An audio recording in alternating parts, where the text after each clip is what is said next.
I've really been trying to understand the underlying psychology of postmodernism and its relationship with neo-Marxism, and then the spread of that into the universities and the effect on the culture. And what I would like to start with is a description of your understanding of that, because like I've presented to the people who are listening to me my understanding of it. I interviewed Stephen Hicks recently, and he wrote an interesting book called Explaining Postmodernism, which I liked quite a bit. It's been criticized for being too right-wing, although I don't think he's right-wing at all. I think maybe you could characterize him as middle-of-the-road conservative, but I would say he's more like a classic liberal. But I'm really curious about your views about, well, what postmodernism is, first of all. I know you've identified it with the general tricksters, Derrida and Lacan and Foucault in particular you've talked about, but I'd like to know what you think about postmodernism and also why you think it's been so attractive to people.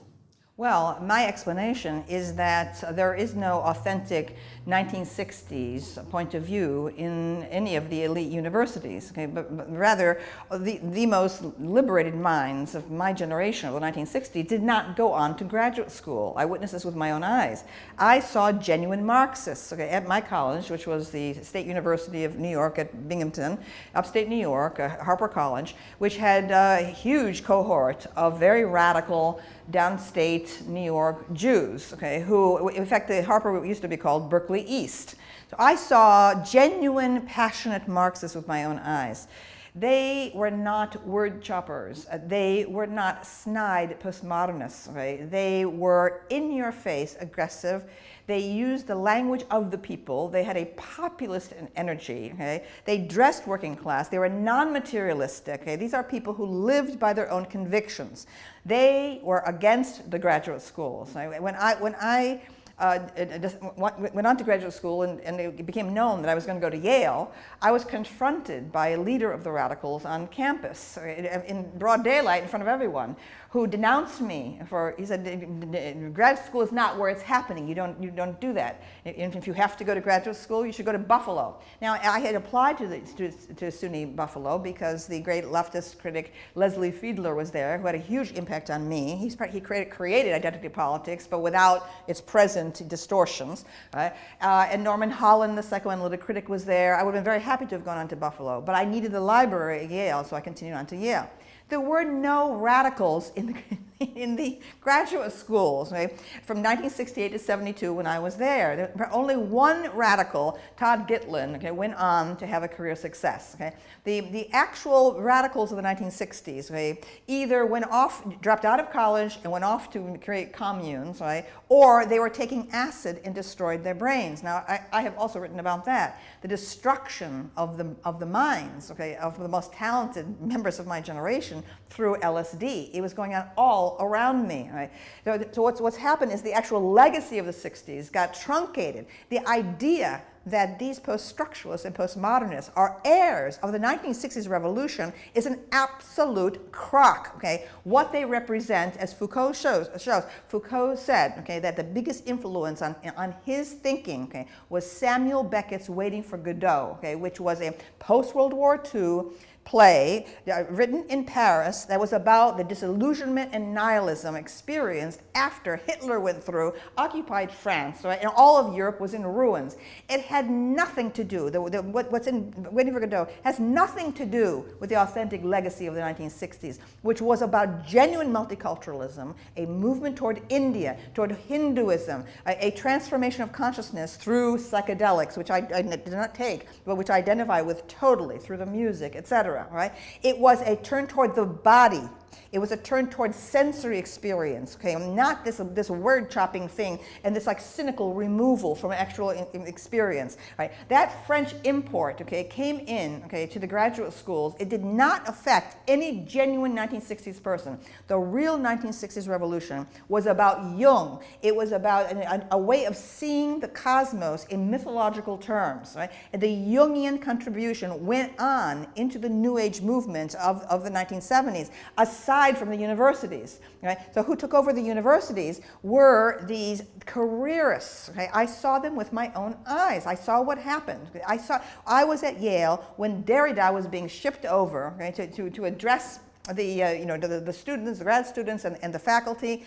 And I said to a fellow student after hearing one of these guys speak, it wasn't Derrida, it was another one of the theorists. I said, they are like high priests murmuring to each other. All right? This was an elitist form from the start. Okay? It was not progressive, it was not revolutionary, it was reactionary. It was a desperate attempt to hold on to what had happened before the 1960s sensory revolution. So this postmodernist thing, okay, this trashing, okay, of the text, this encouragement, okay, of a superior and destructive attitude toward the work of art. We're going through it, okay, primly with red pen in hand, finding all the evidence of sexism, check, racism, check, homophobia, check. That is not the empathic, emotional, okay, sensory-based, okay, revolution of the 1960s. Right? I am sick and tired of these people claiming any kind of mantle from the 1960s. They're frauds. These people are. What happened in the 1970s was a collapse of the job market in academia. Right? All of a sudden, the jobs were scarce, and this thing was there, the new and improved and shiny thing, okay, to be a theorist. Okay? People seized on it. Okay? It was institutionalized, right? And it's an enormous betrayal of the 1960s. Okay, so that you touched on this idea of the destruction of the work of art. You know, and one of the things I really liked about reading Nietzsche was his discussion of ressentiment, right, of resentment. And it seems to me that a tremendous amount of the motive power that drives the postmodernist, let's call it, it's not a revolution, transformation, seems to me to be driven by resentment about virtually anything that has any, well, what would you say, any merit of competence or aesthetic quality. And I don't know if it seems to me that that's partly rooted in the academics' disdain for the business world, which I think is driven by their relative economic inequality, because most people who are as intelligent as academics are from a pure IQ point of view make more money in the private sphere, and so I think that drives some of it. But there also seems to be there's a destruction, an aim for destruction of the aesthetic quality of the literary or artistic work, its reduction to nothing but some kind of power game, and then surrounding that, the reduction of everything to something that approximates a power game, which I can't help but identifying with jealousy and resentment as a fundamental motivator. Does that seem reasonable to you? These professors, okay, who allege that art is nothing, okay, but an ideological movement by one elite, okay, against against another group, right? These people are Philistines. Okay, they're Philistines. They're middlebrow, hopelessly middlebrow. Okay, they have no sense of beauty. They have no sense of the aesthetic. Now, Marxism does indeed assert this. Okay, Marxism tries to reconfigure the universe in terms of materialism. It sees it does not recognize any kind of spiritual dimension. Now, I'm an atheist,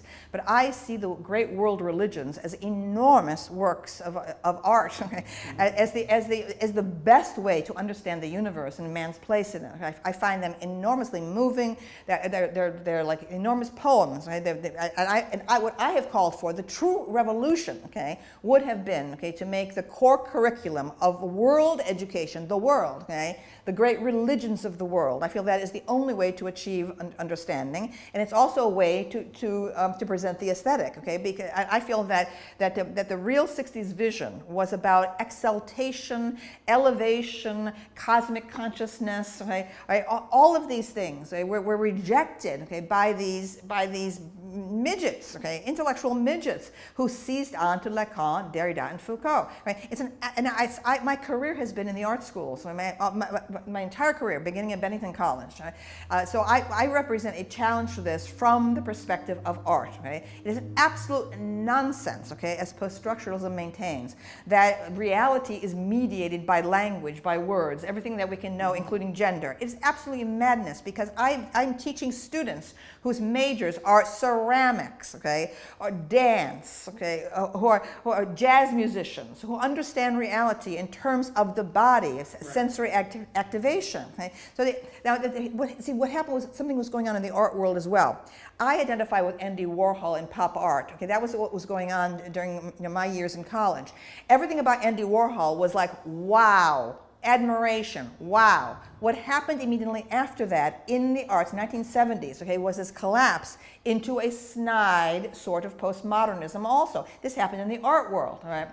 And it was an utter misunderstanding, okay, of culture, it seems to me, by that movement in the art world. That is, oppositional art, in my view, is dead, okay? It's been, and what postmodernism is a pathetic attempt to continue the old heroism of the avant-garde. The avant-garde was genuinely heroic from the early 19th century, okay, where we're talking about, the Courbet, the realists, we're talking about Monet and the Impressionists, people who genuinely suffered for their radical ideas, their innovations, and so on, right? Going right down to Picasso and down to Jackson Pollock, who truly suffered, okay, for his art. It was only after his death, okay, that suddenly the market was created for abstract art. Pop art killed the avant-garde. The idea that the avant-garde continues is an absolute delusion of the contemporary art world, okay, which feels that it must attack, challenge, okay, the simplistic beliefs of the hoi polloi, okay, it's somehow the art. Okay, from the moment, okay, Andy Warhol went through and embraced the popular media, instead of having the opposition to it, the serious artists had had, okay? That was the end of oppositional art, okay? So we have been going on now for 50 years. The postmodernism in academia is hand in hand with the stupidity and infantilism that masquerades as important art at galleries everywhere. This incredible, it's mechanism of contemporary art, pushing things that are so hopelessly derivative, and with this idea that, once again, that the art world somehow has a superior view of reality. The authentic leftism is populist, okay? It is based in working class style, working class language, working class direct emotion, an openness and brusqueness of speech, okay? Not this fancy contorted jargon of the pseudo-leftists of academe, who are frauds. These people who managed to rise to the top at Berkeley, at Harvard, at Princeton, okay? The idea that these people are radical, they are career people, they're corporate types, okay, who succeeded in, and they love the institutional context. They know how to manipulate the bureaucracy, which has totally invaded and usurped, okay, the academe everywhere, okay. These people are company players. They could have done well in any field, okay. They love to sit in endless committees. They love bureaucratic regulation and so on. There's not one leftist, okay, in American academe raised his or her voice against the obscene growth of tuition costs, which have bankrupted a whole generation of young people. Not one voice, okay, to challenge that invasion by the bureaucrats, okay, absolute fascist bureaucrats, okay. They're cancerous, okay. There's so many of them. The faculty have completely lost any power in American academia, okay. It's a scandal what has happened, okay, and they deserve the present servitude that they're in right now, okay, because they never protested. Okay? Yes. My first job at Bennington College, 1976, I was there when there was an uprising by the faculty against encroachment by the Board of Trustees and the president, okay, and it was a huge thing. It was reported on the New York Times and so on, and we pushed that president out, okay, and there's not been a single uprising of that kind against encroachment by the trustees and by the administrations in all these decades, okay, passive slaves, they deserve their slavery. Yeah, I couldn't agree more. I've thought the same thing about university professors for a long time, is that they get exactly what they deserve. Yes. Because they never stand up and say no. Mm-hmm. And the fact that in the United States, it's not quite as bad in Canada, I wouldn't say, but the fact that the students have been essentially handed a bill of indentured servitude here for their student loans is absolutely beyond comprehension. It seems to me that the bureaucracy has basically conspired to determine how to pick the pockets of the students' future earnings, right? Mm-hmm. And they do that by offering them an extended adolescence with no quality control, something like that. So it's a real bargain with the devil. And a total abandonment of any kind of education, actually, in history and culture. Right? It's gone along with it. That is the transformation into a cafeteria kind of a menu, okay, where you can pick this course or that course or this course without any kind of guidance from the university about a central core curriculum that teaches you history and chronology and introduces you to the basics, right? Because our professors professors are such prima donnas, they can only teach in their little areas. So we have this total fragmentation. Okay? The great art history survey courses are being abandoned steadily. Okay? Why? Because graduate students are not trained to see the great narratives, because we are taught now that narratives are false. Okay, so that's another issue that I'd like to bring up, because one of the things I cannot figure out is the alliance between the postmodernists and the neo-Marxists. I can't understand the causal relationship there, because tell me if you disagree with this, okay? Because I'm a psychologist, not a sociologist, and so I'm dabbling in things that are outside of my field of expertise, and there is some danger in that. But the central postmodernist claim seems to me that because there's a near infinite number of ways to interpret a complex set of phenomena, which actually happens to be the case, that you can't make a case that any of those modes of interpretation are canonical. And so if they're not canonical, if that canonical element isn't based in some kind of reality, then it serves some other master. And so the master that it hypothetically serves for the postmodernists is nothing but power, because that seems to be everything that they believe in. They don't believe in competence. They don't believe in authority. They don't seem to believe in an objective world, because everything is language mediated. So it's an extraordinarily cynical perspective that because there's an infinite number of interpretations, none of them are canonical, you can attribute everything to power and dominance. Okay, so does that seem like a reasonable summary of the Yes, postmodern? exactly. Okay. So it's a radical relativism. Okay, it's a radical relativism. Now, but the strange thing is, and so what goes along with that is the demolition of grand narratives. And so that would be associated, for example, with the rejection of thinkers like Jung and Erich Neumann, because of course they're foundational thinkers in relationship to the idea that there are embodied grand narratives. That's never touched. But then, despite the fact that the grand narrative is rejected, there's a neo-Marxism that's tightly allied with postmodernism that also seems to shade into this strange identity politics. And two things. I don't understand the causal relationship there. Like the skeptical part of me thinks that postmodernism was an intellectual camouflage for the continuation of the kind of pathological Marxism that produced the Soviet Union, and that has no independent existence as an intellectual field whatsoever.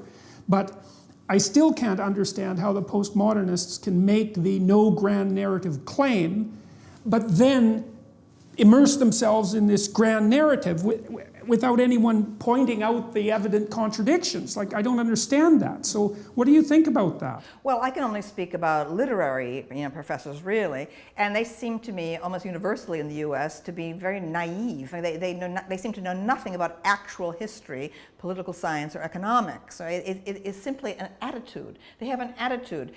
Marxism becomes simply a badge by which they telegraph their solidarity with a working class that they have nothing to do with, right? I mean, and generally nothing but contempt. Yes, and the thing is that the campus leftists are almost notorious, okay, for their rather snobbish treatment of staff. I mean, they don't have any rapport with the actual working class members of the of the infrastructure, the janitors, and and even the secretaries. There's a kind of high and mighty aristocracy, these are people who have wandered into the English department, right, and were products of a time when, during the new criticism, okay, when both history and psychology had been excluded, right? I mean, my ambition, okay, was, I love the new criticism, okay, as a style of textual analysis, right? And the new criticism had multiple interpretations, okay, that were possible, okay, and that were encouraged. In fact, one of the great projects was Maynard Mack's series, 20th Century Views,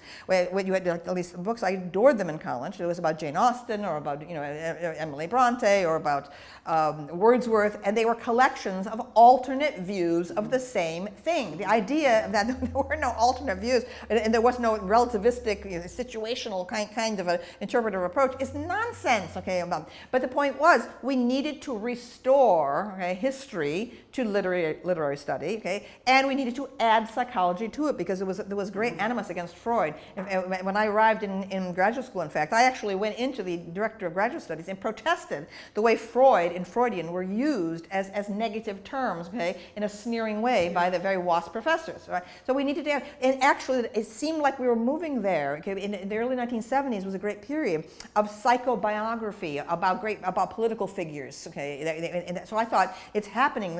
And all of a sudden, it all got short-circuited by this arrival, of post-structuralism and postmodernism in the 1970s, right?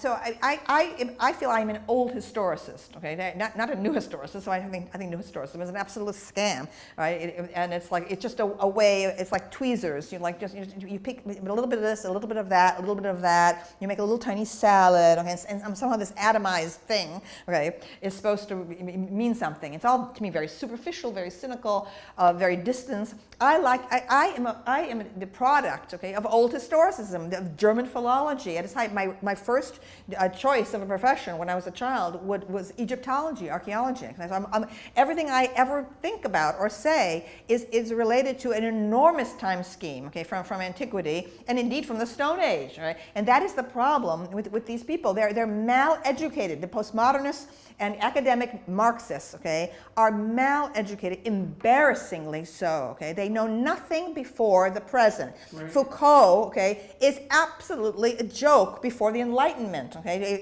Perhaps he might be useful to people to talk about what happened after neoclassicism, which, by the way, he failed to notice, okay? Right? A lot of what he was talking about, okay, turns out to be simply the hangover of neoclassicism, okay? This is how ignorant that man was. I mean, he was not talented as a researcher. He knew absolutely nothing. Okay, he knew nothing about antiquity. How can you make any kind of large structure, large mechanism, to analyze Western culture without knowing about classical antiquity? Okay, he did not see anything. This was a person who had no business making large theoretical statements about anything. Well, maybe part of it is that if you generate an intelligible doctrine of radical relativism, then there is no reason to assume that there are distinctions between categories of knowledge or between different levels of quality of knowledge, right? So I've seen the same thing in the psychology departments, although we have the, what would you call it, the luxury of being bounded at least to some degree by the empirical method and by biology, right? It's one of the things that keeps most of the branches of psychology relatively sane, because the real world is actually built into it to some degree. But if you accept the postmodernist claim of radical relativism, then you completely demolish the idea that there are quality levels that are associated with education, because everything becomes the same. Mm-hmm. And that seems to me to be a perfectly reasonable justification for maintaining ignorance. Like Foucault, I actually found him the most readable of the Lacan, Derrida, Foucault triad. You can read Foucault.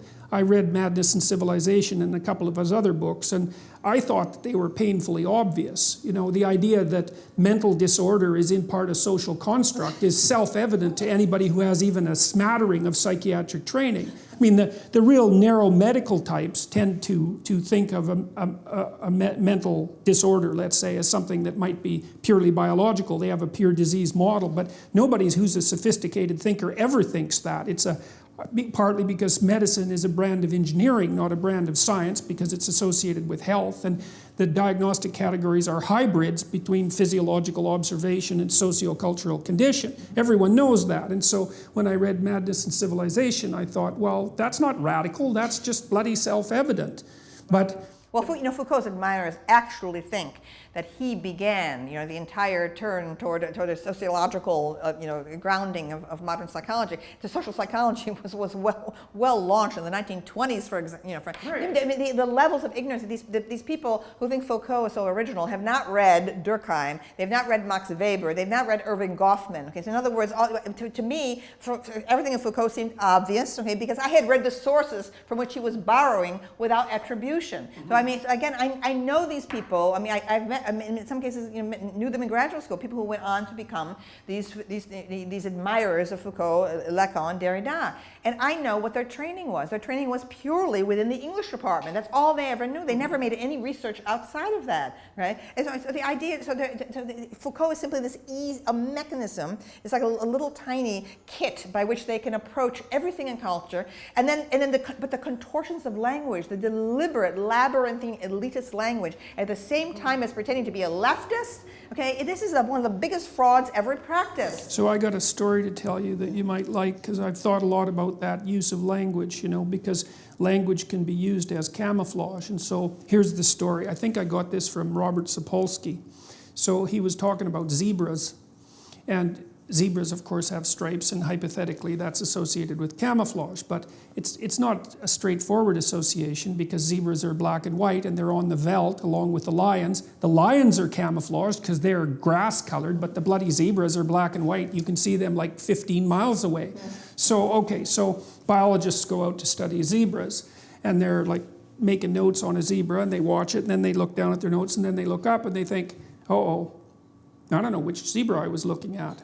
So the camouflage is actually against the herd, because a zebra is a herd animal, not an individual. And so the black and white stripes break up the animal against the herd, so you can't identify it.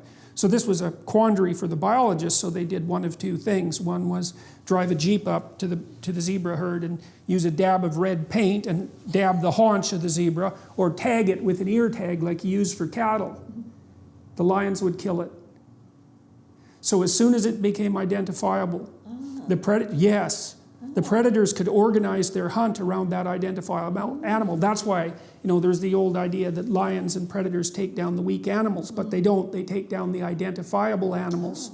So that's the thing, is if you stick your damn head up, you get picked off by the predators. And so one of the things that academics seem to do is congregate together in herd-like entities, and then they share a language, right? Yes. And the language unites them, and also keeps them, as long as they share the same set of linguistic tools among themselves, they know that there isn't anybody in the coterie that's going to attack them or destabilize the entire herd. Yes. And that seems to me to account for that impenetrable use of language. It's group protection strategy, and it has absolutely nothing to do with the search for, it's the search for security within a system, and not the desire to expand the system. So true. But and to me, it's blatantly careerist, because it was about advancement, and it was also about the claim that somehow they have like special expertise. This is a special technical language. No one else can understand it. Only we can. But what's absurd about it, absolutely ludicrous, all right, is that these people, these American academics, are imitating the contorted language of French translations from the French. Okay, when Lacan is translated into English, right? There's a contortion there. Okay, what he was trying to do in French was to break up, okay, the neoclassical formulations that descended from Racine. There was something that was going on. There was a sabotage of the French language going on that was necessary in France, not necessary in English. We have this long tradition of poetry going back to Shakespeare and Chaucer. We have our own language, far more vital than the French. Oh yeah, the French constrain their language all the time. Yes, right. By bureaucracy. The absurdity in the amateurism, okay, of American academics, okay, trying to imitate, okay, a translation of Lacan, okay, when Lacan's doing something in France that is absolutely not necessary and indeed wrong to be doing in English. All right, so the utter cynical abandonment, okay, of the great tradition of the English departments. Right? And I felt that the true radicalism was not about adding on other departments. Okay, so we have African American studies and women's studies and so on. The true radicalism would have been to shatter the departmental structure. That's what I wanted. I feel that was the authentic revolutionary 1960s thing to do, right? To blend all the literature studies together, okay? To make easier, to make an interdisciplinary kind of organization, closer to the British model, where a person can pursue related subjects, overlapping subjects.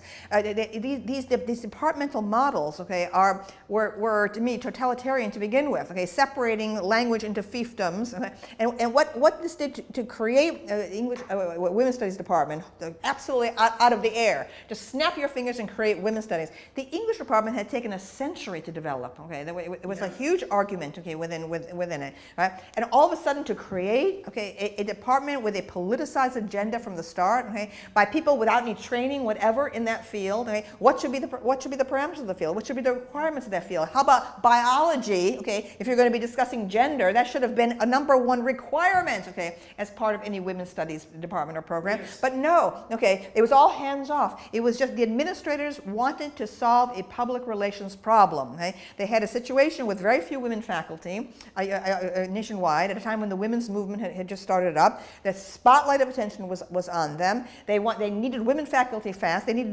the women's subject on the agenda fast, right? So they just like, poof, let there be women's studies, okay? And now we'll just hire some women, usually from English departments, you know, here and there, and we'll just throw them together. You invent it. You say what it is. So that's why women's studies got frozen at a certain point of ideology, okay, of the early 1970s. I was already in revolt from it, okay? I was a precursor in terms of my endorsement of feminism before even now was created, right? But I couldn't even have a conversation with any of these women. They were hysterical about the subject of biology. They knew nothing about hormones, okay? I mean, I probably got in fist fights over this. People were so convinced that biology had nothing whatever to do with gender differences, right? See, that also seems to me to be related to the postmodern emphasis on power. Yes. Because there's something terrible underground going on there, and that is, and I think this is the sort of thing that was reflected in the Soviet Union too, especially in the 20s, when there was this idea, a radical idea that you could remake human beings entirely, right? Because they had no essential nature.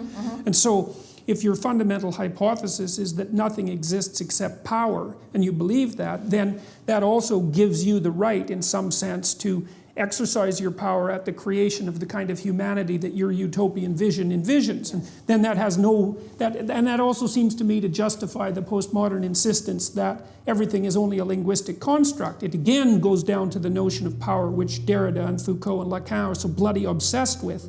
And so it seems to me what they're trying to do is to take all the potential power for the creation of human beings to themselves without any bounding conditions whatsoever, right? There's no history, there's no biology, and everything is a fluid culture that can be manipulated at will.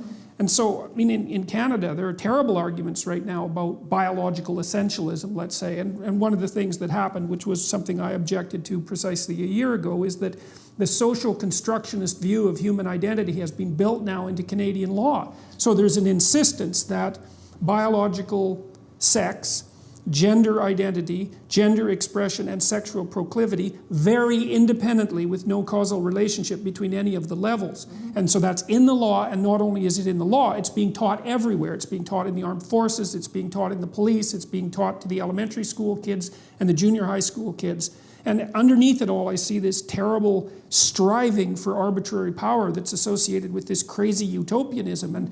But I still don't exactly understand it. I don't understand that what seems to be the hatred that motivates it, that you see bubbling up, for example, in identity politics and in the desire to do nothing but, let's say, demolish the patriarchy. It kind of reminds me, and this is something else I wanted to talk to you about, you know, you're an admirer of Erich Neumann and of Carl Jung. Yeah, and that's the Neumann connection is really interesting because I think he's a bloody genius. Yes. I really like The Great Mother is a great book, and really a great warning, that book, and also The Origins and History of Consciousness is one of my most influential books. Yeah. Yeah, that's so interesting. Yeah. I read an essay that you wrote. I don't remember when it was. A lecture I gave on Neumann at the NYU. Yes. Yes, it's always been staggering to me that book hasn't had the impact that it should have had. I mean, Jung himself, in the preface to that book, wrote that was the book that he wished that he would have written. It's very much associated with Jung's Symbols of Transformation, and it was a major influence on my book Maps of Meaning, which was an attempt to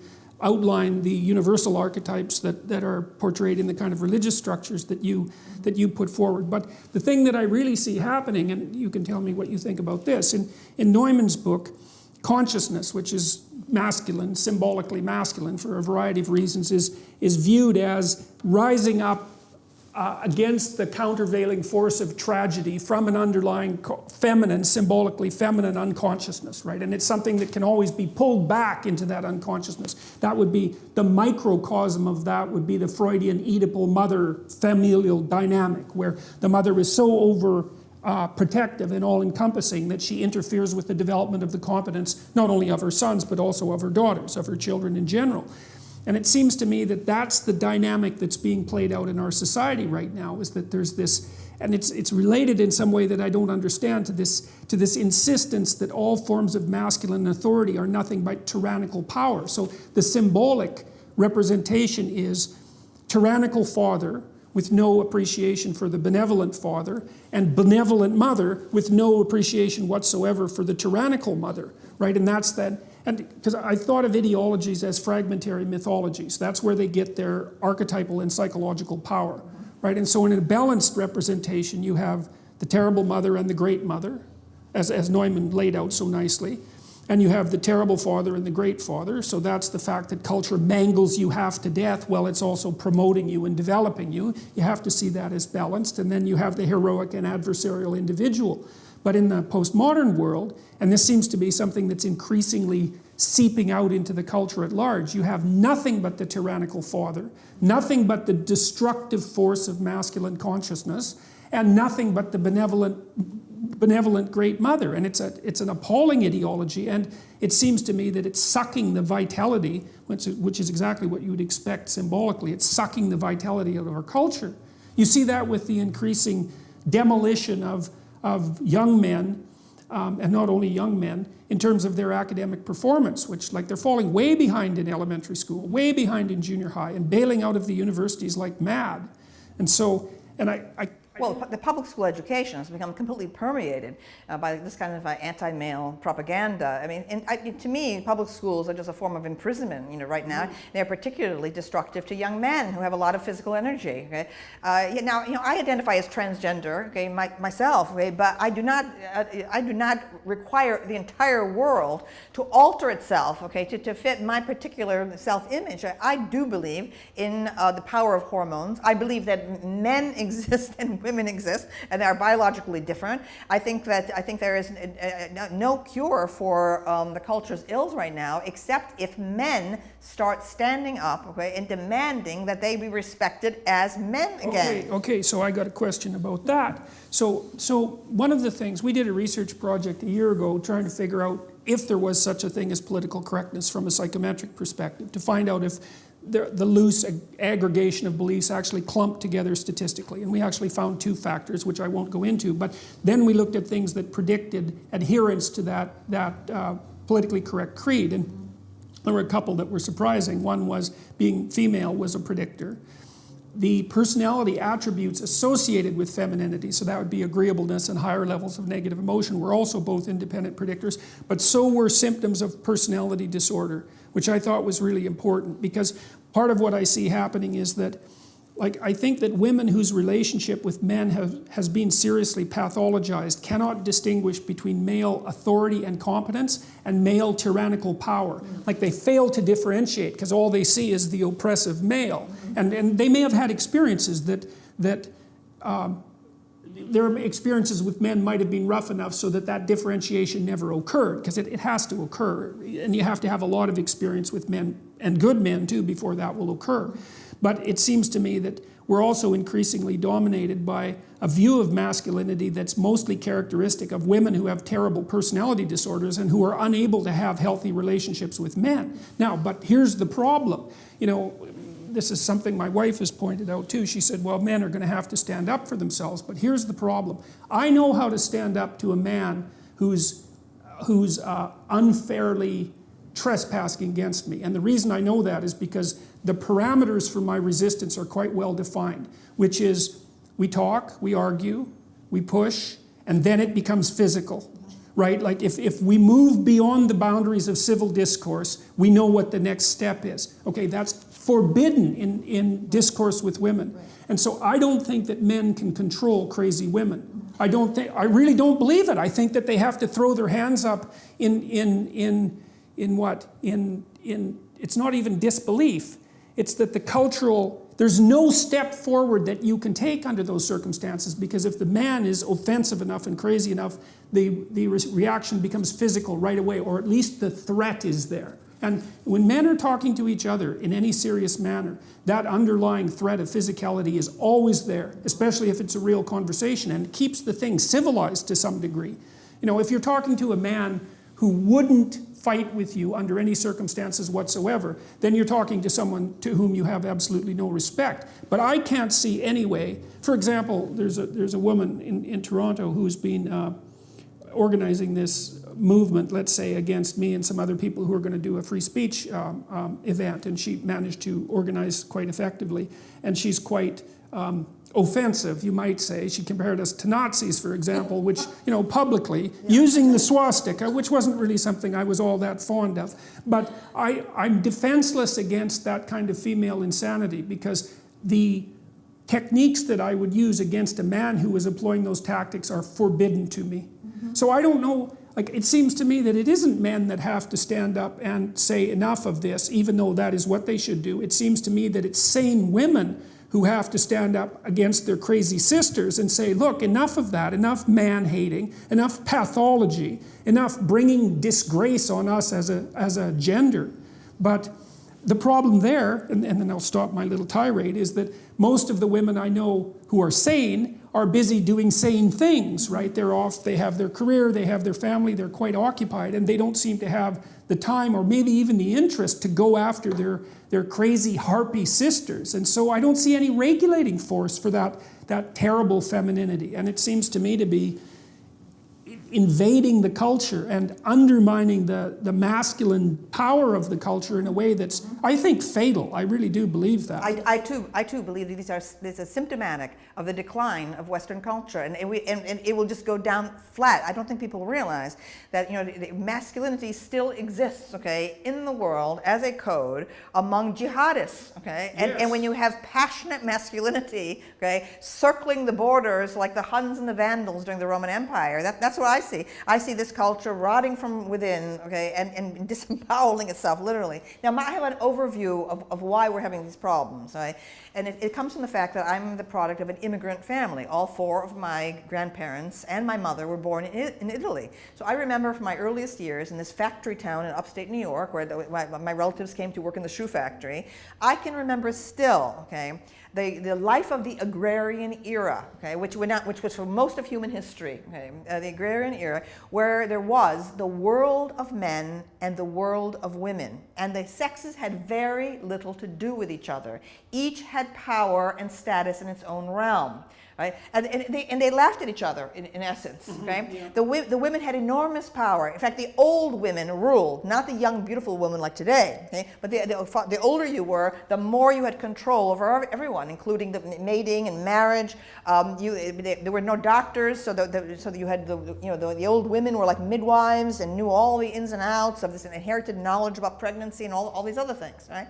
I can remember this and the joy that women had with each other all day long, okay, cooking with each other, companions to each other, talking, conversing. My mother remembered as a small child in Italy, when it was time to do the laundry, they would take the laundry up the hill to the fountain, Il Sorgo, okay, and do it by hand. They would sing, they would picnic, and so on, all right? And we get a glimpse of that in the Odyssey, when Odysseus is thrown up naked on the shores of Phaeacia, all right? And he hears the sound of women, young women laughing and singing, and it's Nausicaa, the princess, bringing the women to do the laundry. Okay, it's exactly the same thing, right? So there was each gender had its own hierarchy, its own values, its own way of talking, and the sexes rarely intersected. Like I can remember in childhood, on a holiday, typical, it could be a Christmas, it could be a Thanksgiving, whatever, the women would be cooking all day long, everyone would sit down to eat, okay, and then after that, okay, the women would retire en masse to the kitchen,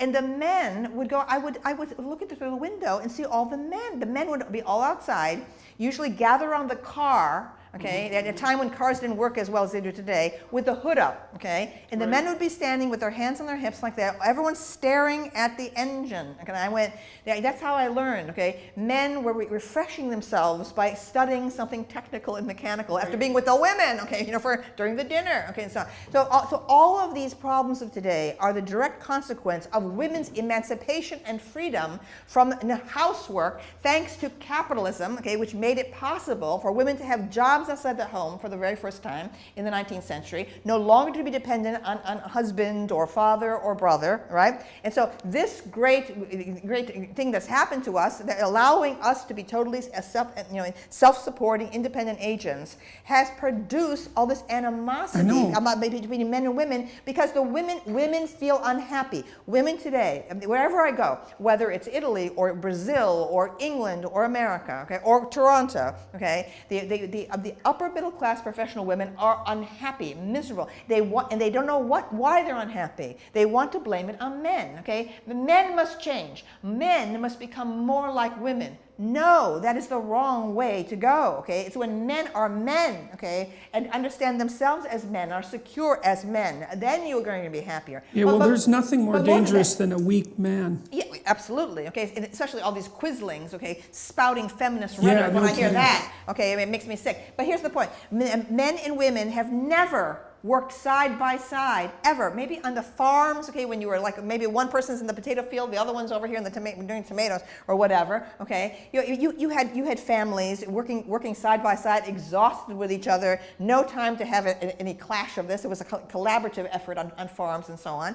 Never in all of human history have men and women been working side by side. And women are now the pressure about Silicon Valley. They're also sexist. Oh, they don't allow women in and so on. The men are being men in Silicon Valley, all right, and so on. And the especially women, the engineers. And the women are demanding that, oh, this is terrible, you're being sexist. Maybe the sexes, okay, have their own particular form of rhetoric, their own particular form of, of identity, okay. Maybe, okay, we need to re-examine, okay, this business about, maybe we have to perhaps accept some degree of tension and conflict between the sexes, okay, in a work environment. I don't mean harassment. I'm talking about women feeling disrespected. How somehow their opinions when they express them, okay, are not taken seriously, or even Hillary Clinton is complaining. Oh, when a woman writes something online, she's attacked immediately, and so on. Well, everyone's attacked online. What are you talking about? The world is tough. The world is competitive. Okay, identity is honed, okay, by conflict. The idea that there should be no conflict, that we have to be in this bath, okay,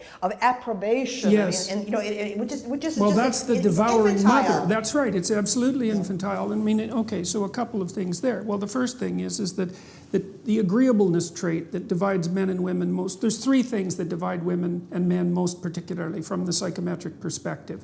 One is that women are more agreeable than men. And so that seems to be the primary maternal dimension as far as I can tell. It's associated with a desire to avoid conflict, but it's associated with interpersonal closeness, compassion, politeness. Women are reliably higher than men, especially in the Scandinavian countries and in the countries where egalitarianism has progressed the farthest. So that's where the difference is maximized, which is one of the things James Damore pointed out quite correctly in his infamous Google memo.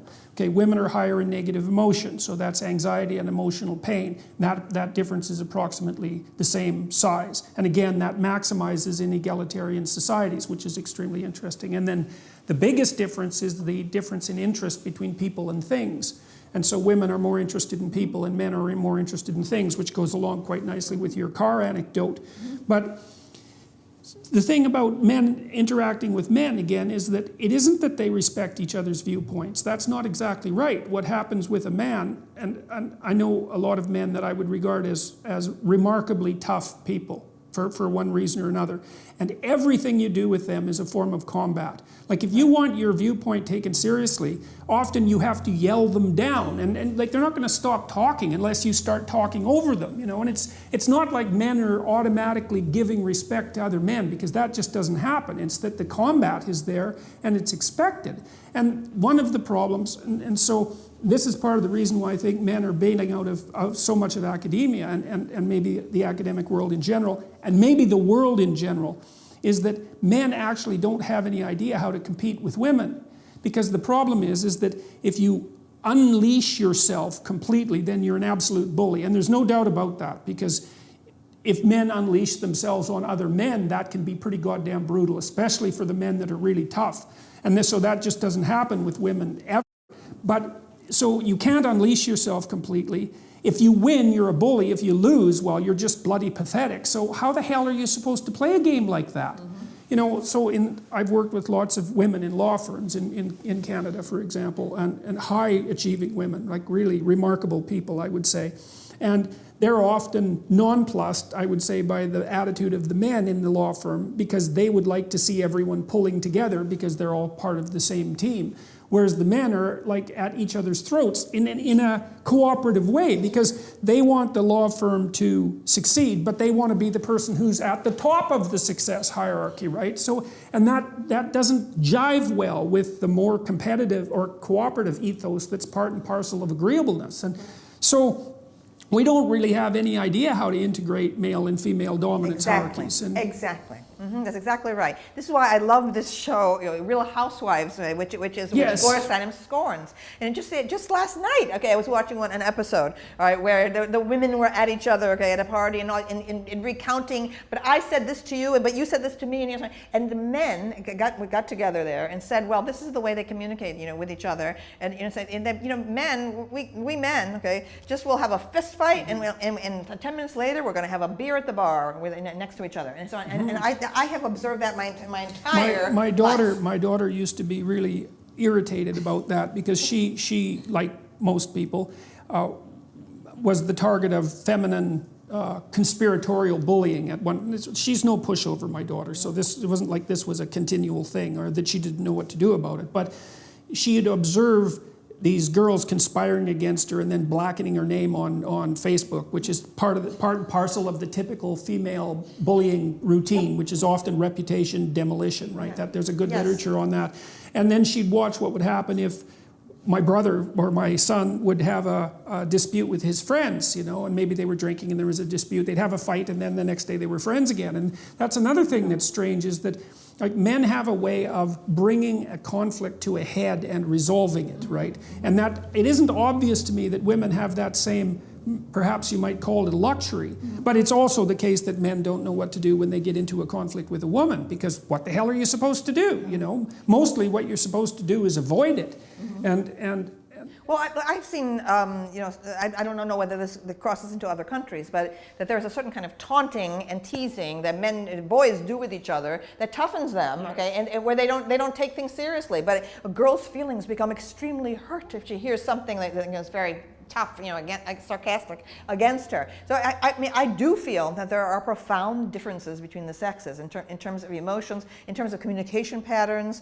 My father used to say that he could never follow women's conversations. He said women don't even finish sentences. The women understand immediately what the other woman is saying. Okay, in the way that women tend to be more interested, or have been traditionally more interested in soap operas. It's not just that the women were home without jobs. It's that honestly, I believe that soap opera does mirror the way women talk to each other. There's these communication patterns that have been built up through women, the world of women, okay, which was, it made sense there was a division of labor, okay? It wasn't sexism against women that there was a division of labor. The men went off to hunt and did the dangerous things. The women stayed around the hearth because you had pregnant women, nursing women, older women, okay, they were cooking and so on. So I feel that these communication patterns that we're talking about have been built up, okay, over the centuries. The men had to toughen each other, okay, to go out. The hunting parties of Native Americans, they could be gone for 2 weeks, and when the temperature was below zero. Okay, many of them died. Okay, the idea that somehow any kind of separation of the sexes or different spheres of the sexes is inherently sexist. And inherently driven by a power dynamic. The answer to all of this, okay, everything that we're talking about, okay, is education into early history, okay? Until people understand the Stone Age, the nomadic period, the agrarian era, and how civilization built up, okay? In Mesopotamia, the great irrigation projects, or in Egypt, okay, where you had for the first centralized government authority became necessary, okay, to master these. You had a situation where environmentally difficult situation like the deserts of Mesopotamia or the peculiar character of Egyptian geography, where you can only have a little tiny fertile line along the edges of the Nile, okay, an otherwise desert landscape. So the civilization and authority, okay, right, as not necessarily about power grabbing, but about organization to achieve something for the good of the people as a whole.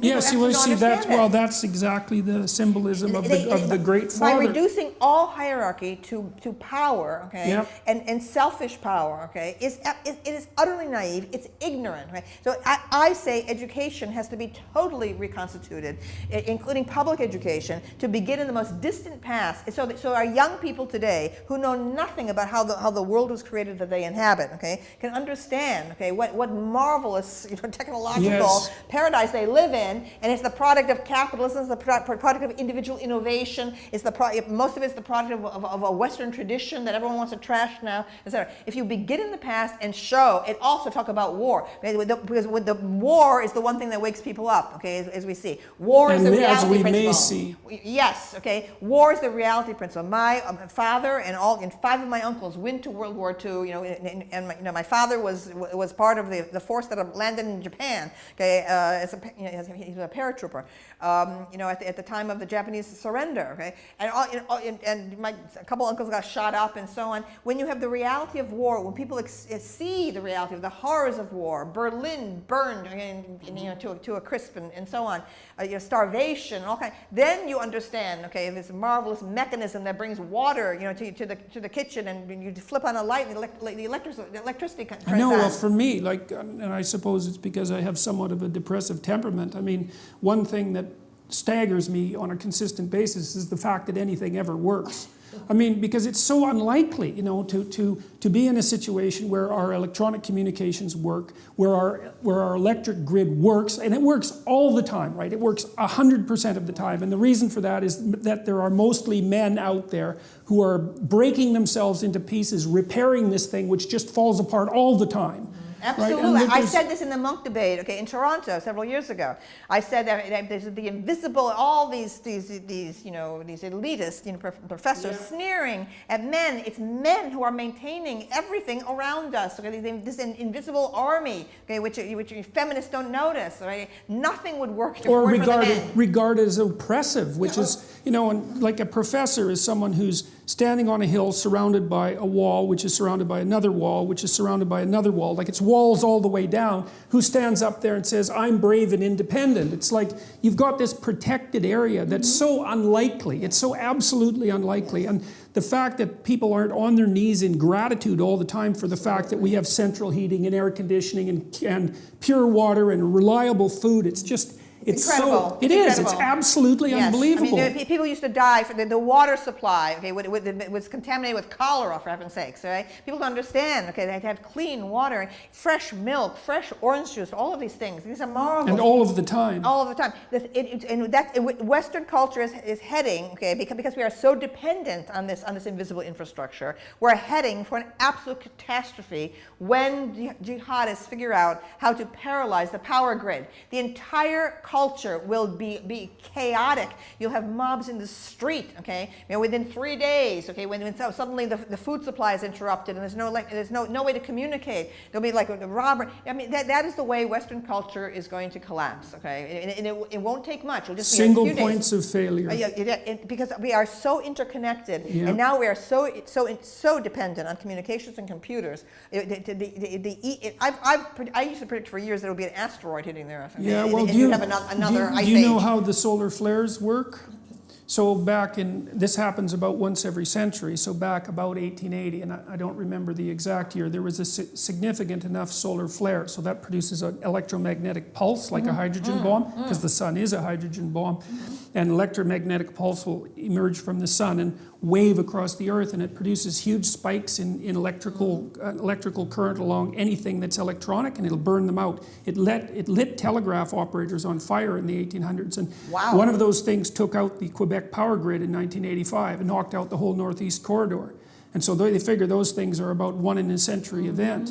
But those I have my brother-in-law, who's a very smart guy, he designed the chip in the iPhone. We were talking about political issues the last time I went and saw him in San Francisco, and his notion was that all that the government should be doing right now is stress testing our infrastructure the same way they stress test the banks, because we're so full of these single points of failure and I think you're absolutely right. Luckily, we've been, what would you call, invaded by stupid terrorists instead of smart terrorists, because a smart terrorist could do an unbelievable amount of damage in a very short period of time.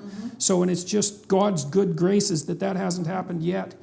And so... Yeah, and then what will happen is that it's the men, okay? The men will reconstruct civilization while the women cower in the houses and have the men go out and do all the dirty work. That's what's going to happen again. Only men will bring civilization back again. Okay?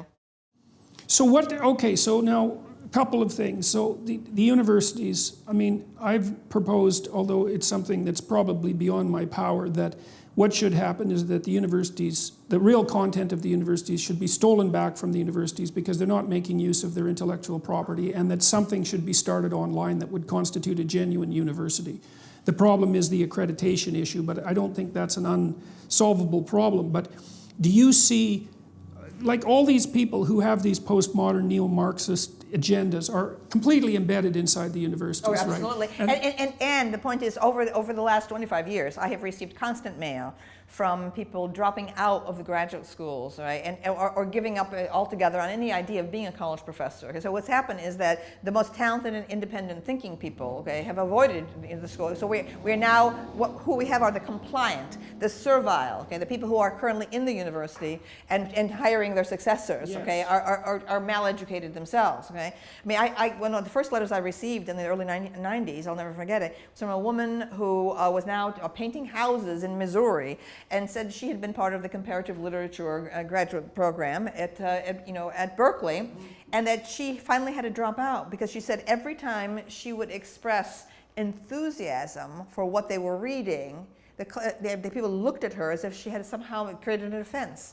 In other words, enthusiasm for art, okay, the very things you need as a teacher in the classroom, okay, were being trained out. Okay, yeah, well, the thing is, of the grad students. If you respect art and literature, that means that you implicitly accept a hierarchy of quality, right? Yes. And that, of course, contradicts the fundamental tenets of the postmodern doctrine, which is that there are no hierarchies of quality. And, you know, you talked a little bit earlier about the idea that, you referred again to the idea that everything is associated with power, and that's the thing that I can't help but associate with a kind of personality pathology. Like, you know, from a psychometric perspective, the best predictors of long-term success in our society are intelligence, IQ, which you can measure very accurately, and trait conscientiousness, which actually is a real testament to the culture, right? Because what you'd hope is that the smart people who work hard are the people who advance. It isn't like they deserve it exactly, that isn't what I mean. It's that if the culture is harnessing the productive power of individuals properly, then it should differentially reward people who are smart and conscientious, because they're going to do a bunch of really interesting work for the rest of us. And that's very well established finding. It's as good as any finding in the social sciences. But despite that, and despite the fact that everything works, which is a goddamn miracle of sorts, there is this consistent story that we live in a patriarchy, that it's only oppressive, that it's done nothing but oppress women since the beginning of time, which is also something that just boggles my mind, you know? Like, I know that... Men have sacrificed for women and children, including their lives, okay, for thousands of years. You know, yes, there's been brutality, but the brutality is in the minority, okay? Yes, this sick portrayal of human history is nothing but male oppression and female victimage, okay? This is a way to permanently ensure the infantilization of women. Yes. Absolutely. Yes, well, and you know, you can even make the case from a purely logical perspective. So here's an interesting fact. So most of the people who abused their children were abused as children. But most of the people who were abused as children don't abuse their children.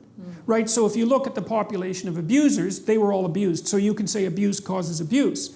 But that's not a good idea, because you have a specific sample there, right? It's not a random sample. What happens is that abuse dampens out over the centuries. It doesn't propagate itself. And that's obvious, because if the hypothesis of essential male tyranny was true, it would spread exponentially through the population in like 3 generations, and there wouldn't be an exception at all. And so what happens is, even when there is a tilt towards tyranny, let's say in the family or even in the society, that regresses back to something that's far more benign very, very rapidly. And you see this, so... Well, to me, one of the biggest unexamined issues is the transition from the great extended family of old, okay, into the nuclear family. Okay, so I do feel that Freud is the best analyst of the particular kind of claustrophobic cell of the modern nuclear family.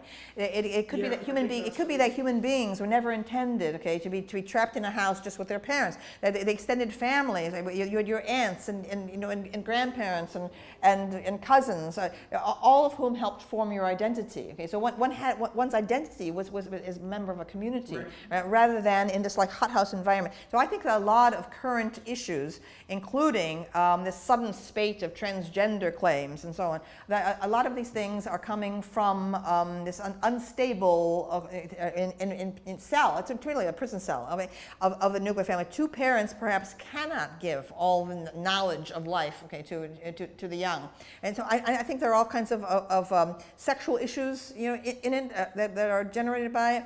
But with the psychology today is now simply a practical matter. People come in, the psychologist in the United States deals with your present problem. Let's not go into the distant past, okay? Let's just deal with our present problem, which obviously we have forms of communication. We need to like fix this, and then you'll be fine, okay? As a consequence, there's a complete absence of any kind of analysis of your experiences as a child with your parents, with your siblings and so on, how that might relate to your current sexual identity issues, whether it's transgender or whether it's homosexuality. It is you cannot possibly ask, okay, about any genesis of homosexuality today, okay, because that is automatically defined as homophobic. Well, excuse me, every single, as an openly gay person myself, every gay person I know, okay, there's some story there, okay, it seems to be in childhood. Not only that, there's a strange similarity of the storylines of all of my friends who are gay. Okay, there's a same pattern that had to do with blurred borderlines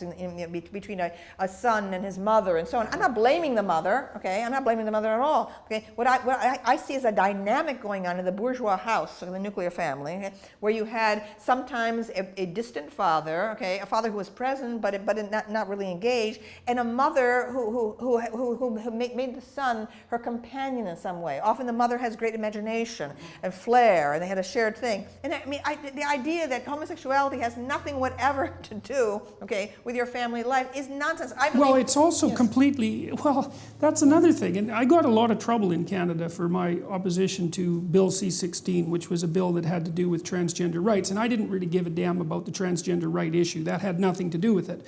What bothered me was that there was an issue of compelled speech, because you were required by the Ontario Human Rights Commission to use the pronouns of the person's choice, right? Otherwise, and that is absolutely Orwellian. That is absolutely intolerable. I said years ago, okay, that my book, Sexual Personae, which was like a 700-page book, I said that is the biggest sex change in history, because with my transgender issues, all right, to look to the magnificent construction of English, okay, it was the English language, okay, that I seized on to gain my identity and my power as a person, right? And therefore, any intrusion into English, someone trying to tell me how to use English, this great gift, okay, to me, this is absolutely obscene and evil, okay, for any government to try to dictate to us how we're going to use this magnificent instrument of English. Yes, absolutely. And that was for me the breaking point, because I believed, and I think that that's associated with the idea of the logos in the West,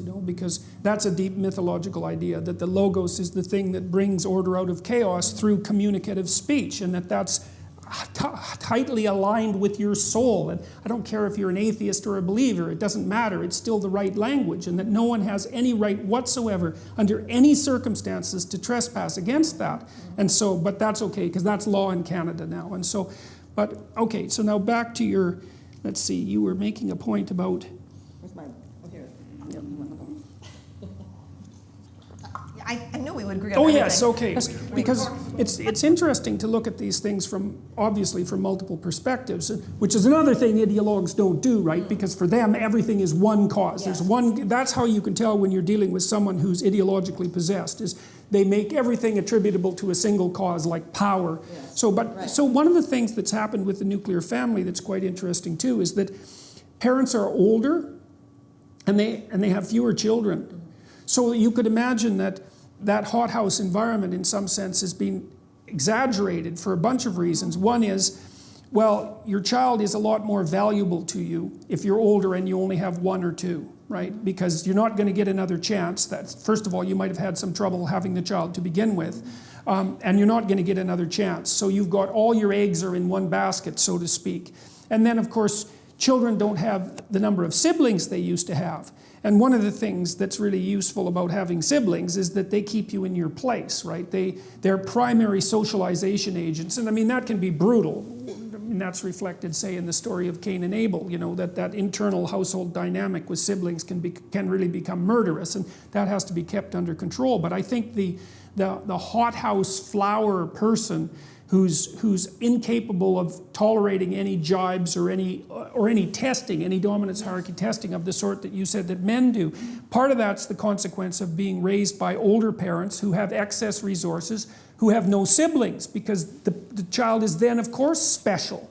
And that specialness, well, there seems to be an inverse relationship between that specialness that's protected and the person's robustness and resilience, and then that's cottoned to, or not cottoned to, that's pandered to by the universities, which insist upon setting up a situation where no one is ever offended by anything any of the time, and that's something I also can't understand at all, because... But let me just say, that's a huge point you just made, okay, because it's the upper middle class of the professional class, okay, who postpones having the children, okay, because they go to law school, they go to medical school, right, and they have the children after they're settled, okay, in a job, okay, so they're the ones, okay, who have injected this hypersensitive bourgeois idea, you know, code into the universities. Now, my parents were 20 when they married and 21 when they had me. Okay, yeah, right. My father was, went to college on the GI Bill, getting out of World War II.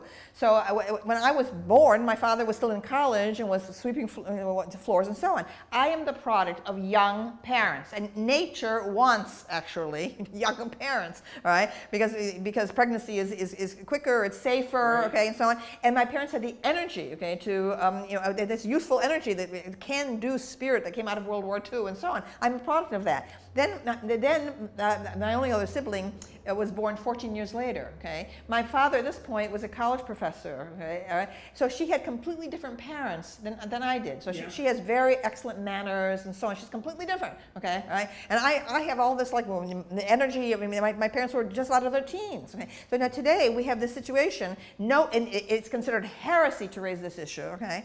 That you have young women are told, okay, there's one future for you. You are a future leader, okay? You must move forward, okay? 4 years of college, and then perhaps some professional class. All right. So it maybe the young women's bodies are signaling, okay, that they want to be mothers. Maybe there are signals coming from the body, right, of maybe now wanting this system of education that was devised for men, okay, this being funneled along, channeled along in this mechanism. All right. So young women, feel unhappy. They don't know why. They feel they have no sense of identity. If they want to marry and drop out of college, right, and have a baby, they will be treated as traitors to their class. Yeah. What? You are a future leader. What? Have a baby? Only working class women would do that. Okay. Yeah. Now, what I find working class women, okay, in general, okay, far more rounded as personalities, okay? They express themselves forcefully. They have body language that takes up space, okay? A man says something to them on the street, they're right back in their face, and so on. It is the bourgeois girls, okay, who are taught that they're special, okay? Who have to postpone actual life, okay, for all these years. You see, these are the girls who misjudge the fraternity party setting. These are the girls who, like, run for parental protection and hand-holding on the committee investigating what went wrong on their date, and so on and so forth. So yes, I think that what you have located, that's very interesting. The idea that these young girls, okay, who are so sensitive, okay, in college, so unable to handle their sex lives, are the product of older parents because they went through the professional career track, yeah, right? Yes, and they have not had the experience of the competitiveness, and teasing of other siblings. They don't know how to operate. Well, also, the thing about young parents is they don't care as much as older parents, and that actually turns out to be better, because what you really want for your children is minimum necessary intervention, right? And the developmental literature is actually quite clear on this. So if you're at home with your child, the best role that you can play is to be there, but not to be interacting with the child all the time. The child should be off doing whatever it is the children do, which generally is playing with other children, right? Without it being mediated also by screens and technology, because that's how they formulate their identity. And that's how they learn to play joint games with other people. And the parent is supposed to be there as a recourse for the child when they go out a little bit farther than they can tolerate and they have to come back and get some security. And so, but that's especially not what happens to single children, because they're basically raised as miniature adults. So, and I wonder too, like, how much of the antipathy towards, these are dark musings, and I would say how much of the antipathy towards men that's being generated by, say, college-age women is deep repugnance for the role that they've been designed, and a disappointment with the men for who, you know, like you think of those, is it Carpathian, I can't remember the culture. The basic marital routine was to ride into the village and grab the bride and run away with her on a horse, right? It's like the motorcycle gang member who rips the two naive girl out of the bosom of her family. Like the Sabine women, it's like an ancient myth. Yeah, there used to be bride stealing. It was quite widespread. Right. Yeah. Well, so I kind of wonder if part of the reason that modern university-age women aren't so angry is because that fundamental feminine role is actually being denied to them, and they're objecting to that at a really, really fundamental level, like a level of primitive outrage at. Well, what's happened is the chaos that my generation of the 1960s bequeathed through the sexual revolution.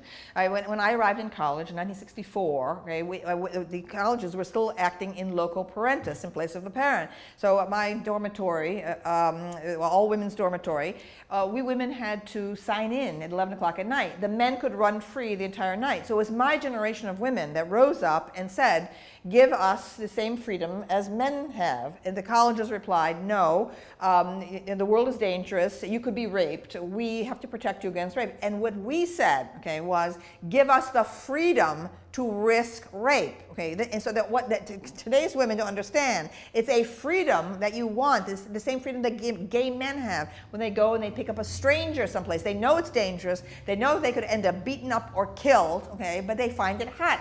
If you want freedom, if you want equality, okay, then you have to start behaving like a man. Okay? So what we did is we gave freedom to these young women for several generations, but my generation had been raised in a far more resilient and robust culture. Okay, we had the strength, okay, to know what we wanted and to fight for what we wanted. These young women have been raised in this terribly protected ways. Right? So I think in some strange, fashion, that all these demands for intrusion from these, Stalinist committees, sexual, investigating dates and so on, it's a way to reinstitute, okay, the rules that my generation threw out the window. So I think these young women are desperate. Not only that, but I have spoken out very strongly in a piece I wrote for Time magazine, as in my most recent book, that the raising the drinking age in this country, okay, from 18 to 21, okay, has had a direct result, okay, in these disasters of binge drinking fraternity parties. Because to let college students, the way we could, go out as freshmen, have a beer, sit in a protected adult environment, learn how to discourse with the opposite sex in a safe, environment, right, and so on. And now today, okay, because of the stupid rule that young people can't even buy a drink, okay, in a bar until they're 21, we have these fraternity parties that are like it's the caveman era. Well, of course, in this modern age, this disadvantages men. Okay, men want to hook up, men want to have sex. Women don't understand what men want. Women are like put out because they're hoping that maybe the man will continue to be interested in them. Okay, the man just wants experience. Okay, the hormones drive toward. To me, I've theorized, okay, that the sex drive in men is intertwined with hunt and pursuit, okay? Yes. And so on. I feel absolutely this is what women don't understand, okay? And if women understood what I understand from my transgender perspective, all right? These women on the streets, okay? I'm obviously, Madonna, admirer, and I support pornography and prostitution. So I don't want what I'm about to say to seem conservative. It isn't. Okay, what I'm saying is the women on the street, young women, okay, who are jogging, okay, with no bra on, okay, short shorts, and have earbuds in their ears, okay, just jogging along like this. I saw these women do not understand the nature of the human mind. They do not understand the nature of psychosis, okay, and this intertwining that I'm talking about, okay, of the hunt and pursuit thing, okay. They're triggering a hunt thing, just what you have talked about in terms of the zebra herd, okay. They are triggering the hunt, okay, impulse, okay, in psychotic men, okay. To have here, there goes a very appetizing and totally oblivious animal, okay, bouncing along here, okay. So, and we're in a period now where psychosis is not understood at all, okay. Young women have had no exposure to movies like Psycho, okay, the kind of the rapist, serial murderer thing, and so on. The kind of strange dynamic that has to do with the assault on the mother imago, in the mind of the psychotic. So I think that there's an incredible naivete. These young women are emerging and going to college, and in this like incredible Dionysian environment of orgiastic sexual experience in fraternity houses. They're completely unprepared for it, right? And so you're getting all this outrage. So feminist rhetoric has gotten more and more extreme in its portrayal of men as evil. But in fact, okay, what we have is a chaos. It's a chaos in the sexual realm. The girls have not been told anything real, okay, in terms of biological substratum to sexual activity. And there's full of lies about what constitutes consent too. Exactly. And it's become something that's essentially portrayed linguistically as a sequence of progressive contracts, which I think, I've thought for a while that we're living in the delusional fantasy of a naive 13-year-old girl. That's basically sums up our culture. And I look at all these sexual rules that permeate the academia, and I think two things. The first thing I think is, I know because I was an alcohol researcher for a long time, and you know that 50% of violent crimes are directly attributable to alcohol. So if you're murdered, there's about a 50% chance that you're drunk, and about a 50% chance that the person who kills you is drunk. And alcohol is the only drug that we know that actually amplifies aggression. It does that in laboratory situations. Plus, it's a great disinhibitor, right? So what alcohol does is it doesn't make you oblivious to the future consequences of your action, because if you ask someone who's drunk about the consequences of something stupid, they can tell you what the consequences are. But it makes you not care. And it does that because it's technically an anxiolytic, like barbiturates or like benzodiazepines, and it also has an activating property for many people who drink. So it's a stimulant and an anxiolytic at the same time, and a very, very potent. It's very potent for both of them. And we put young people together and douse them in alcohol, right, at the binge drinking level, and then, which also interferes with memory consolidation, which of course makes things much more complex. And then we're surprised when there are sexual misadventures. And, and then it's also attributed almost purely to the predatory element that's part and parcel of masculinity, but a tremendous amount of that is also naivety and stupidity. Yes. Because we expect, like 18-year-old guys, especially the ones that haven't been successful with girls, which is like 85% of them, because the successful men are a very small percentage of men. The 85% who haven't been successful with men or with women, they don't know what the hell they're doing at all, right? And part of the reason they're getting drunk is to garner up enough courage to actually make an advance. Yeah. And because I think another thing that women don't understand, especially with regards to young men, is just exactly how petrifying attractive woman who's of, say, somewhat higher status actually is to a young guy. And there's lots of guys that write me constantly, and people that I've worked with, that are so terrified of women they can't even talk to them. Right. It's very, very common. Well, I take a very firm position, which is that I want college administrations to stay totally out of the social lives of the students. Yes. Right? If a crime is committed, it should be reported to the police. I've been writing that for 25 years now. Right? But it's not the business of any college administration to take any notice, okay, of what the students say to each other, as well as do with each other. Okay? I want it to totally stop. It is fascism of the worst kind. I agree. Well, I think it's fascism of the worst kind because it's a new kind of fascism. Mm-hmm. it's partly generated by legislation. So like the Title IX memo that was written in 2011, I recently got a copy of that goddamn thing. That was one polluting bit of legislation. That memo basically told universities that unless they set up a parallel court system, they were going to be denied federal funding. Unbelievable. It is absolutely unbelievable. Incredible. And the leftists are supporting this. I know, okay? I know. And this shows there is no authentic campus leftism. I'm sorry, it's a fraud.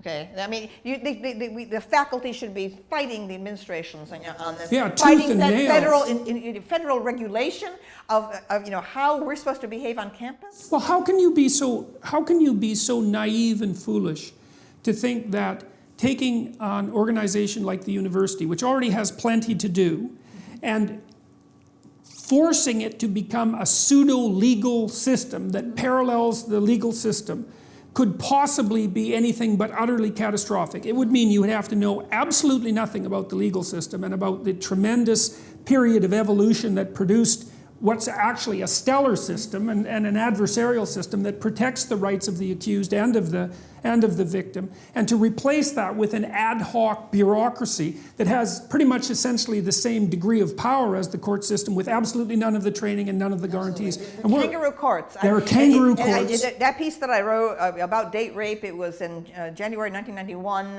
Newsday, the most controversial thing I ever wrote in my entire career. I attacked the entire thing and demanded that colleges stand back and get out of the social lives of the students, so on. And people, the reaction, people tried to they called the president of my university, tried to get me fired. You can't believe the hysteria, okay? Right? I can believe it. Well, yes, you can I believe can it. believe Yes, it. you can believe it. Right? So, Yeah. right? Anything that says to women, okay, that they should be responsible for their own choices is regarded as reactionary? Are they kidding me? Okay, this is such a betrayal of authentic feminism in my view. Well, it's the ultimate betrayal of authentic feminism, because it's an invitation of all the things that you might be paranoid about with regards to the patriarchy back into your life, right? It's an insistence that the most intrusive part of the tyrannical king come and take control over the most intimate details of your life. Incredible. Absolutely incredible. And the assumption is that that's going to make your life better rather than worse, right? And not to mention this idea of the stages of verbal consent, as if your impulses based in the body have anything to do with words, and so on. I mean, that's the whole point is about sex. Okay, is to abandon that part of the brain that's so and entrammelled with words. I mean, you see these. It's actually a marker of lack of social ability to have to do that. Because if you're sophisticated, it's not like if you're dancing with someone, it's not like you call out the moves, right? If you have to do that, well, then you're more worse than a neophyte, right? You're an awkward neophyte, and anybody with any sense should get the hell away from you. And so if you're reduced to the point where you have to verbally negotiate every element of intimate interaction, then what a downer! Oh my God. Well, yes, but what an unbelievably, what would you call it, naive and pathological view of the manner in which human beings interact. Yes. There's no sophistication in that. Well, what I'm worried about also in this age of social media, I've noticed as a teacher in the classroom that the young people are so used to communicating now by cell phone, by iPhone, that they're losing body language and facial expressions, which I think is going to compound the problem with these dating encounters, because the ability to read the human face and to read little tiny inflections of emotion. I think my generation got that from looking at great foreign films with their long takes. So you'd have Jean Moreau and Catherine Deneuve, in potential romantic encounters, and you could see the tiniest little inflections that signal communication or sexual readiness or irony or skepticism or distance or whatever. So the inability to read other people's intentions. That I think this is going to be a disaster. I just noticed that how year by year, the students are becoming much more flat affect. And they themselves complain that they'll sit in the same room with someone and be texting to each other. Yeah, well, there's a piece of evidence too that supports that to some degree. So women with brothers are less likely to get raped. Aha! And the reason for that is that they've learned that non-verbal language deeply, right? Yes. And they can spot the Not only that, okay, but I have noticed, okay, in my career, okay, that women who have many brothers, okay, are very good, okay, as administrators and as business people, okay, all right, because they don't take men seriously, okay. They regard, they saw their brothers, they think their brothers are jokes, okay, but they know how to control men, okay, while they still like men, okay, they admire men, right. So this is something that I have seen, repeatedly. Okay, yeah, well, so that would be also reflective Yeah. of the problem of fewer and fewer siblings. Yes, that's right. Okay, yeah. I've noticed this in publishing. Okay, that the women who have the job of publicist, okay, and rise to the top as manager of publicity, okay, their ability to take charge of men and their humor at men, they have great relationships with men, okay, because they don't have the sense of resentment and worry and anxiety and so on. They don't see men as aggressors, okay, right? And I think that's another thing too, is that as feminism, moved into its present system of ideology, okay, it has tended to denigrate motherhood, okay, yes. as a lesser order of human experience, and to enshrine, of course, abortion. Now, I am 100% abortion rights. I belonged to Planned Parenthood for years until I finally rejected it as a branch of the Democratic Party, my own party, and so on. But as motherhood became excluded, as feminism became obsessed, okay, with the professional woman, okay, I feel that the lessons that mothers learn have been lost, okay, to feminism, okay, which is, okay, that if the mothers who bear boy children, okay, understand the fragility of men, the fragility of boys, they understand it. They don't see boys and men as a menace. They understand the greater strength of women, okay. So there's this tenderness, and connectedness between the mother and the boy child, okay, when motherhood is part of the experience, okay, of women who are discussing gender. So what we have today is that this gender ideology has risen up on campuses where none of the girls, none of the students have married, none of them have had children, okay, and you have women, some of whom have had children, but a lot of them are lesbians or like professional women and so on, okay. So the whole tenderness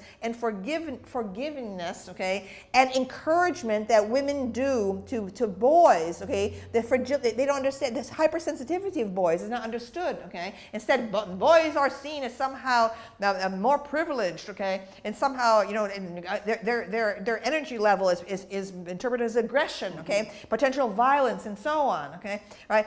So I think that what we would do better, okay, if we would have, I have proposed, okay, that colleges should allow the moment a woman is entered, okay, she has entrance to that college for life, okay, and that she should be free to leave, okay, to have babies when her body wants to have babies, when it's healthy to have them, okay, and then return, have the occasional course, okay, build up credits, and fathers, I mean, you might be able to do it as well, and so on, to get married women with children into the classroom. The moment that happens, as happened after World War II, okay, where you had a lot of married guys in the classroom, okay, and so on, not yet that many women, the experience of a married person with a family, okay, talking about gender, but most of the gender stuff would be laughed out of the room, okay, if you had a real mother in there who had experienced childbirth and was raising boys and so on. So I think that's also something that has led to this incredible artificiality and hysteria, okay, of feminist rhetoric. There's another strange element to that, which is that on the one hand, the radical feminist types, the neo-Marxists, postmodernists, are very much opposed to the patriarchy, let's say, and that's that unidimensional ideological representation of our culture. It has never existed. I mean, perhaps the word can be applied to Republican Rome, and that's it. Okay. Well, and maybe it could be applied usefully to certain kinds of tyranny, but not to a society that's actually functional. Victorian England, one arguably, okay, but other than that, to use the word patriarchy in that slapdash way, so amateurist, absolutely, it just shows people know nothing about history, whatever, have done no reading.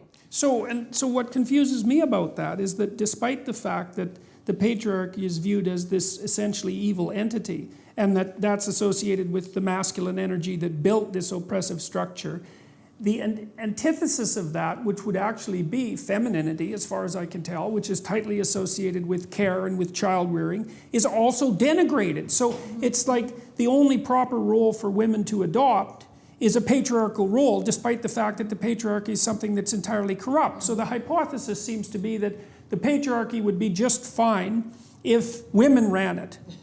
So no changes, it's just that it would just be a transformation of leadership, and somehow that would rectify the fundamental problem, even though it's hypothetically supposed to be structural. Okay, so I'm going to close with something. So, you know, there are elements in my character that are optimistic. You know, I've looked, for example, I worked for a UN committee and on the relationship between economic development and sustainability, and I found out a variety of things that were very optimistic, like the fact that, you know, the UN set out to have poverty between 2000 and 2015 worldwide, and actually hit that by about 2010, right? So we're in the period of the fastest transformation of the bottom strata of the world's population into something approximating middle class that's ever occurred. And there's all these great technological innovations on the horizon, and it looks to me like things could go extraordinarily well if we were careful, but I'm not optimistic.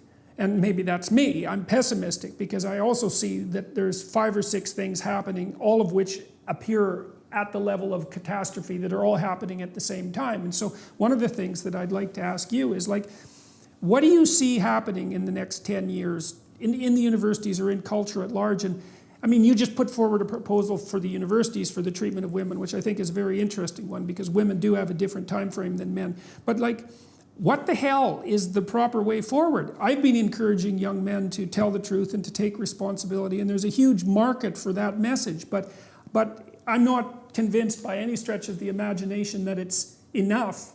Like, when you look forward and you try to be optimistic, what the hell do you see?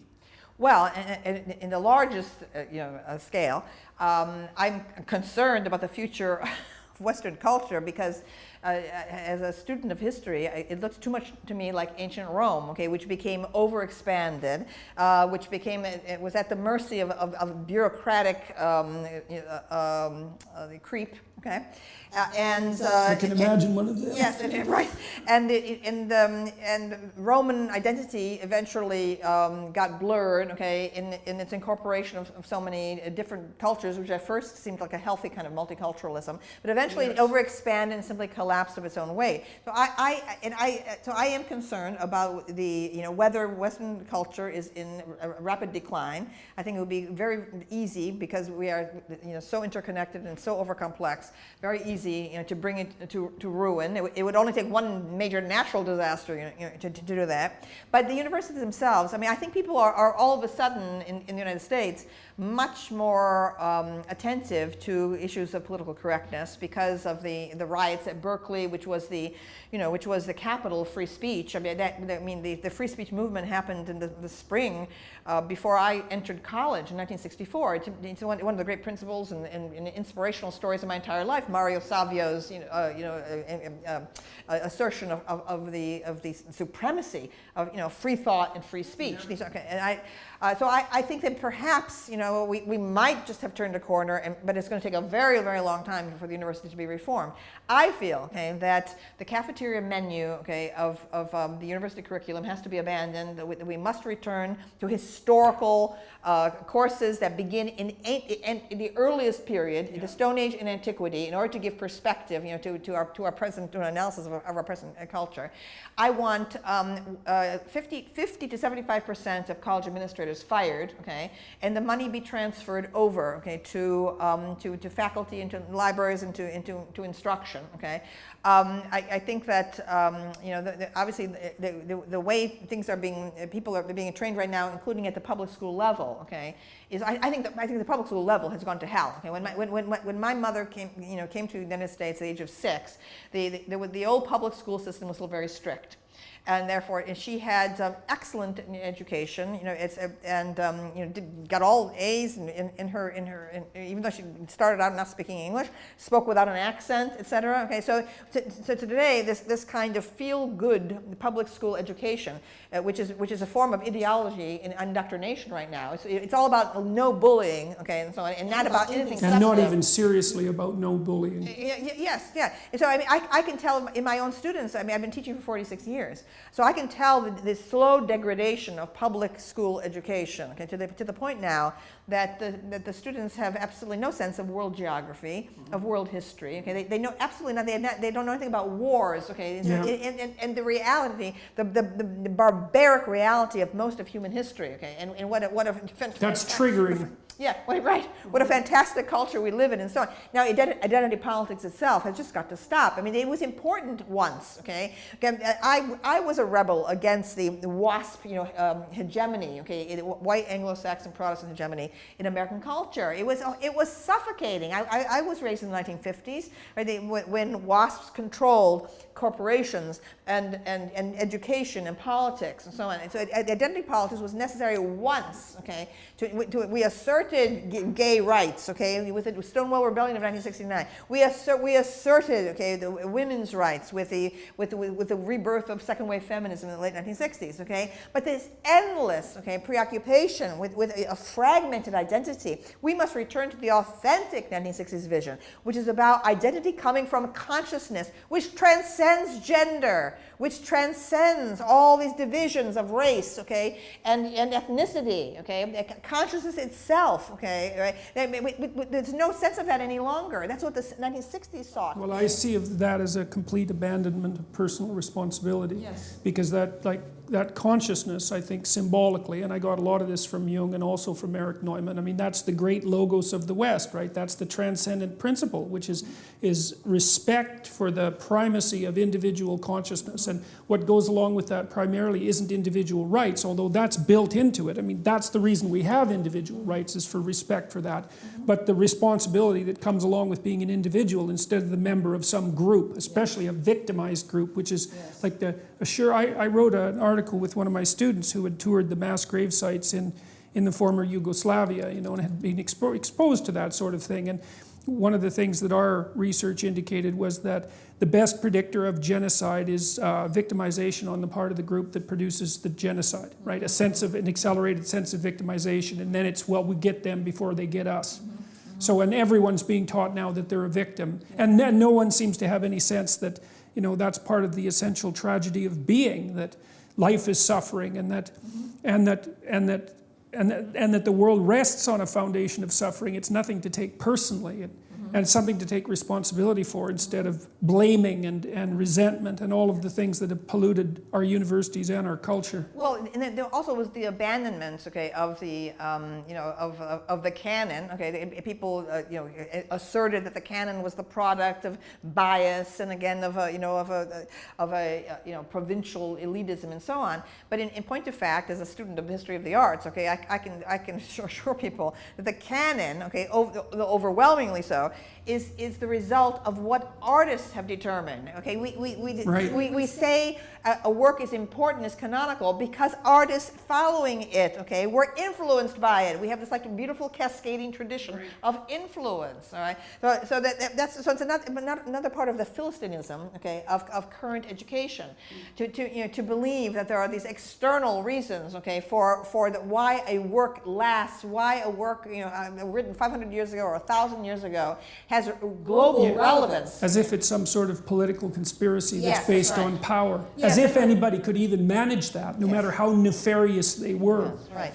But also, we in the 60s had the idea, okay, that there was a human sensibility, okay, that transcended individual nations and so on, right? And that there was this like rubric for cosmic consciousness, okay, this sense of the universe as a whole, and to see the human being in relationship to great eternal principles of life and death, mortality, and so on. Whereas Marxism is blind blind. Marxism is very narrow. All it sees is society, okay? It sees nothing beyond society. It doesn't see nature, okay? I mean, it's absolutely mad, okay? How you can have a system being taught, okay, in universities, right, which thinks that this tiny thing of society, okay, compared to the enormity and beauty of nature, okay, it should take all of our, absorb all of our energy and attention. So, I mean, I just think that there's like a parochialism, a provincialism, now a kind of, systematized elitism in our current education that has got to be rooted out. And I want to return to basics, great simplicities.